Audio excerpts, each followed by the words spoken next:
Hi guys, Rox here. So I had a question by a viewer about, how you get your ECU out and if you need any cables or anything like that. No, you don't actually need anything. You just take your ECU out and ship it. Let's get into how you do that right here. So, we're flipping it over. There's 2 bolts here for your seat. They look like this. I know it's kind of dark, but bear with me. I've already taken the seat off, but just so y'all can see what we're looking at here. If you pull this up, like on your seat, if you pull this up, matter of fact, we'll put it up here so you can see what it looks like. So let's put our seat up here like how it normally sits. So here's our seat. If you peel this up, there's a hole on each side with a screw in it, and it'll be one of these ones with the washer. You just take it out on both sides, and then you just pick it up. Boom, you got your seat up. Easy as that. Now, there's 2 bolts here, and then there's a bolt on each side over here. They're all hex bolts, so they're super easy. And then all you do over here is just, after you take it off, you just pick it up and slide it out. There we go. Now this is going to come out. This is for your, I want to say this is for ABS, but it could be wrong. It might be an ABS motor or something. Alright, or maybe that's a sensor for, wheelie or traction control. Who knows? Could be any number of things. We'll let RC45 tell us what that one is. Anyways, so you're going to take out all of these. Get you in there. Go ahead and look at what I'm doing here. It's going to be one on each side. I'll try to keep all my bolts and nuts and stuff together here. Alright, this one's in really tight. If y'all can see my strap there for fucking drag racing, basically. Well, it's more for roll racing for me, but you can use it for drag racing too. If you know what you're doing, you can go really fast. Alright, there we go. We got all our bolts off. Now, we're going to put our tool up here somewhere where it's not going to move. And this is probably the hardest part of the whole thing. On each side, it's kind of hooked in. You just kind of pick it up and it comes off. So I'll do that on both sides. So you can see, kind of clicks out. Boom. The whole shell comes off. Now, you're probably asking yourself, all right, well, you took the shell off. What the fuck was the point of that? Well, I'm going to tell you. Right here is your air box, but on top of your air box is your ECU. And that's the ECU. And you can see the tune on it. Now the airbox has little, you can't really see them because I got a bunch of wires running here, but if I pull this off, it's basically like little latches to hold the airbox.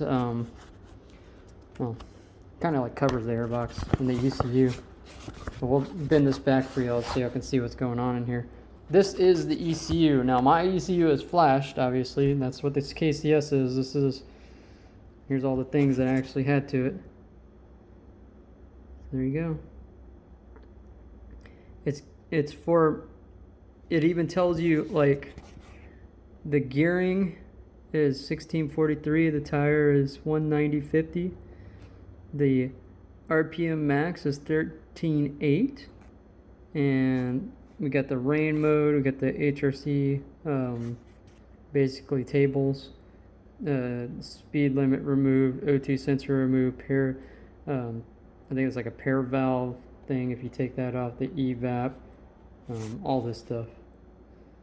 You can actually change the way the shift is too for GP shift, and you got DXL fuel cut. That's for, I don't know if you notice in videos whenever fire comes out of my exhaust, that's because they're not cutting the fuel like the bike, the ECU, which is like the computer of the bike, it's not cutting the fuel whenever I deaccelerate the bike.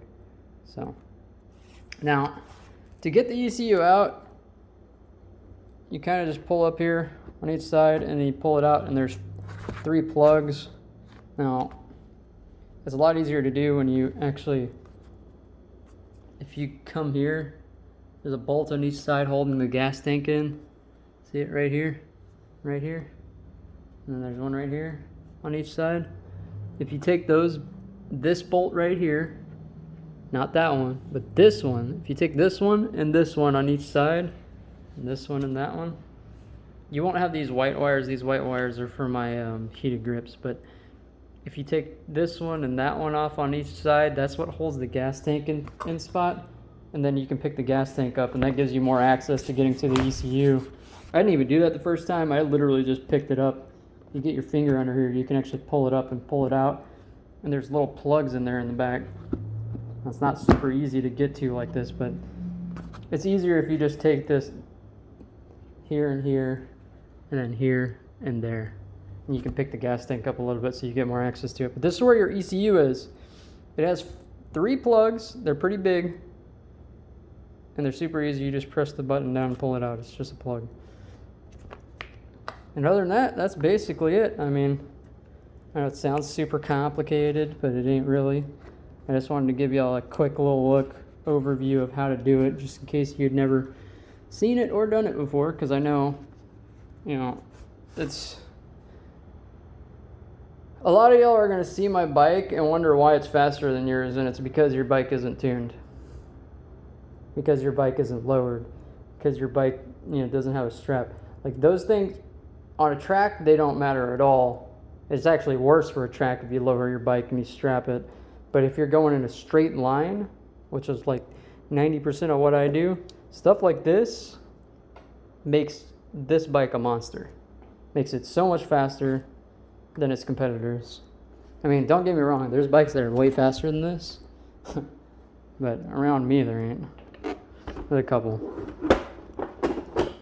But I just want to get that out there for y'all, because I know, you know, if one person asks the question, there's bound to be like 10, 15, 20, 30, 40, you never know.